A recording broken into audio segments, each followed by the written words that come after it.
আজকে video number 32-তে আমরা start করব পেজ নাম্বার 378 থেকে জনবসতি ও পরিবেশ। এর আগের পোর্শনগুলো আমাদের অলরেডি শেষ হয়ে গেছে।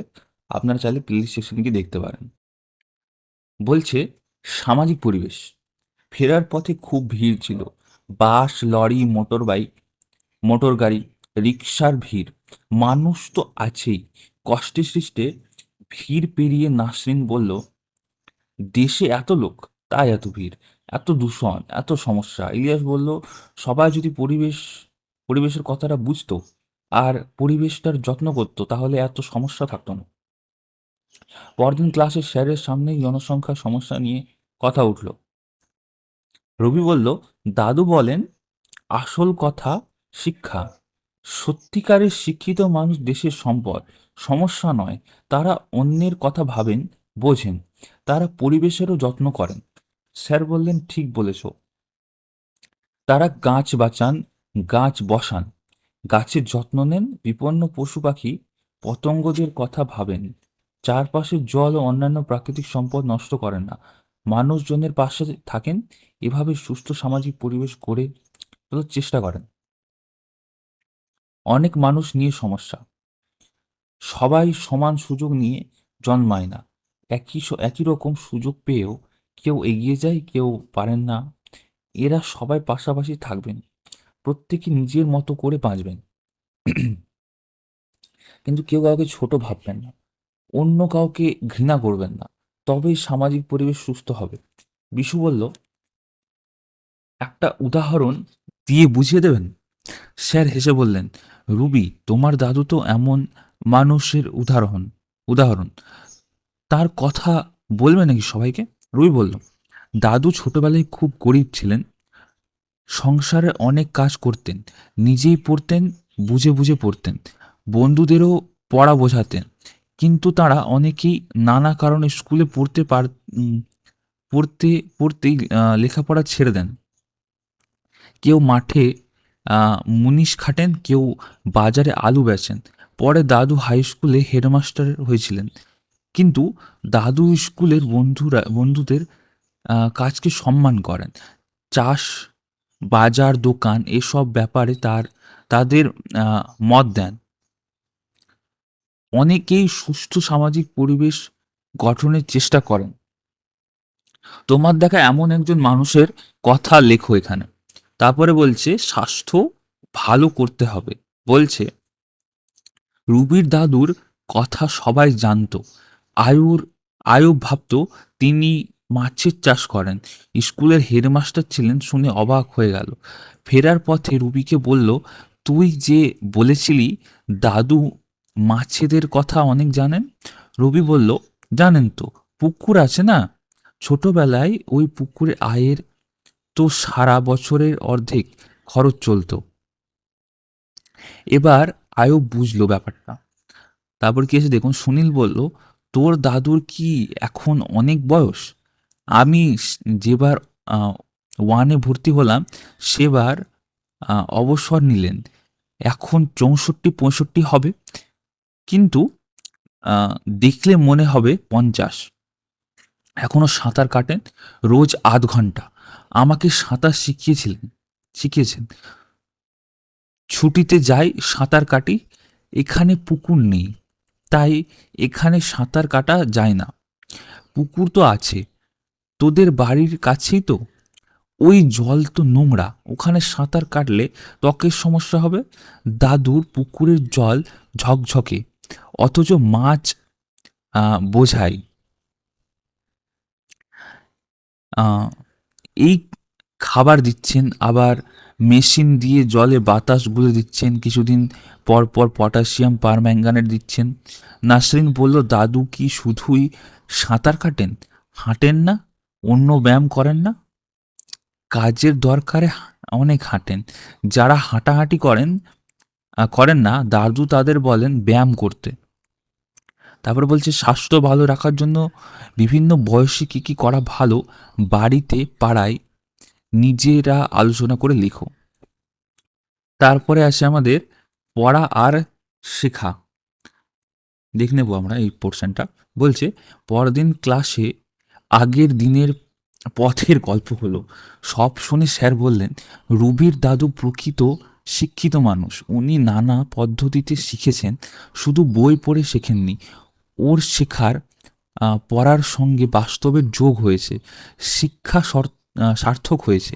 নাসরিন বললেন, শুধু বই পড়লে ভালো শিক্ষা হয় না, পড়ার সঙ্গে অনেক কাজ করার কথা বইতেই রয়েছে, সেগুলো পড়তে হবে। কি করছো তা লিখতে হবে। এমন করতে করতে শিক্ষার সঙ্গে বাস্তবের যোগ হবে। আয়ুব বলল, স্যার, যখন বই ছিল না, লোকে বাস্তবে পড়তো, তখন পড়ার বদলে শোনার জোর পড়তো শোনায় জোর পড়তো, শুনে শুনে মনে রাখতে হতো, আর মুখে মুখে আলোচনা হতো। তারপর একসময় লেখা শুরু হলো। প্রথমে একরকম গাছের কাণ্ডের ছিলা শুকিয়ে তার উপরে লেখা হতো। কোথাও কোথাও সেই গাছের ছাল ছিলাটাকে আহ, প্যাপিরাস বলতো। সেই থেকে কাগজের ইংরেজি নাম পেপার হয়েছে। তাহলে কাগজের এই যে পেপার নামটা হয়েছে কোথা থেকে এসেছে? প্যাপিরাস থেকে এসেছে। রবি বলল, কাগজ কবে এলো স্যার? কাগজ এসেছে অনেক পরে। চীন দেশে প্রথম কাজ তৈরি করা হয়। আমাদের দেশে তালপাতাও অনেকে লিখে রাখতেন, তাই তালপাতায় লেখা বইগুলিকে পুঁথি বলা হয়। তবে শুধু পুঁথি বা বই পড়ে মানুষ সব শিখতো না, রোজকার হাতে কলমে কাজের মধ্যে দিয়েও শিখতো। বইতে লেখা বইতে লেখা কথা যাচাই করে নিত। রুবির দাদু সেভাবে বইয়ের পড়াকে হাতে কলমে যাচাই করে শিখেছেন। রুবির দাদুর শিক্ষায় সেভাবে বাস্তবে যোগ হয়েছে। ওর বইতে হয়তো তা ছিল না, তবে উনি খুব গরিব ছিলেন, পরিস্থিতি ওকে বাস্তবের কাছে ঠেলেছিল। বাড়িতে আমাকে বলে, অন্য কিছু করতে হবে না, ভালো করে লেখাপড়া করো। এটা ঠিক নয়, শেখার বিষয়ের একটা অংশ মাত্র বইতে থাকে। অজিত বলল, স্যার, কত অংশ বইতে থাকে সেটা বলা যায় না। এই সব বই একরকম নয়, আবার কিছুটা বই ব্যবহারের ওপর নির্ভর করে। তোমার গত ৯-১০ মাস কিভাবে বই ব্যবহার করেছো, যত বিষয় আলোচনা করার কথা বলা হয়েছে তা করেছো, তা করে লিখেছো? কয়েকজন হাত তুলল, কেউ কেউ বলল, হ্যাঁ করেছি স্যার। আবার বললেন, যেসব বিষয় পরীক্ষা করতে বলা হয়েছে সেগুলো করেছো? আবার কয়েকজন হাত তুলল, স্যার। এবার বললেন, বইতে করতে বলা হয়নি এমন কি কি কাজ করেছো? স্বপ্না বলল, শুধু ধান ক্ষেত নয়, আম বাগানের আর উইঢিবির মাটির গুঁড়ো করে পরীক্ষা করেছি। সিরাজ বলল, আমি পুকুরের পাড়ের মাটি আর জলের নিচে পাঁক নিয়ে পরীক্ষা করেছি। এই তো চাই, বইতে যা বলা হচ্ছে তা করলে শেখা শুরু হবে, তখন দেখতে পাবে শেখার আরও কত কি আছে। তুমি কিভাবে শিক্ষার সঙ্গে বাস্তবে যোগ ঘটানোর চেষ্টা করছো, ভেবে লেখো। তারপরে হচ্ছে গীতালির সাইকেল, জনবসতি ও পরিবেশ চ্যাপ্টারের গীতালির সাইকেল আমরা দেখে নেব। ক্লাসে এসে স্যার আহ, রোজই সবাইকে একবার দেখে নেন। এদিনও তাই দেখছিলেন। মনে হলো গীতালির মুখটা থমথমে। এমনিতে ক্লাসে বিশেষ কথা বলে না, কিন্তু হাসি খুশি থাকে। কোনো কারণে দুঃখ পেয়েছে। স্যার ওর দিকে হয়তো একটু বেশিক্ষণ তাকিয়েছিলেন।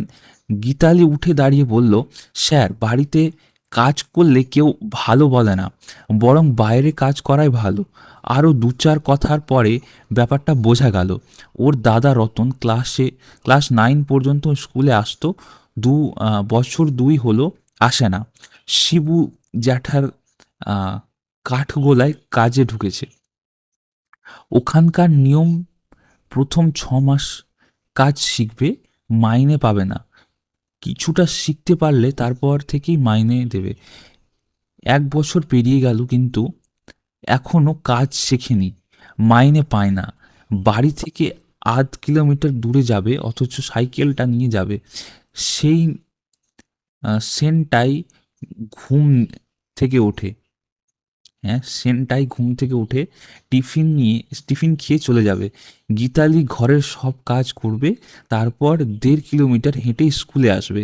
স্যার বুঝলেন সমস্যাটা, বলে ফেললেন, তোমার মা বাড়িতে থাকেন না, মা কাজে যান। স্যার ভাবলেন ওর একটা সাইকেল দরকার, তাই বললেন, এতটা রাস্তা হেঁটে আসতেই তোমার কষ্ট, তাই না? আমার স্কুল দূরে, তাই সাইকেলটা দাদু আমাকেই দিয়েছে। তাতেই দাদার রাগ। তাই মা বলেছেন এখন দাদা নিক, দাদা মাইনে পেলে তাকে সাইকেল কিনে দেবে, তখন তুমি নেবে তোমার সাইকেলটা। কিন্তু দাদা তো মন দিয়ে কাজ শিখছেই না, মাইনে পাবে কি?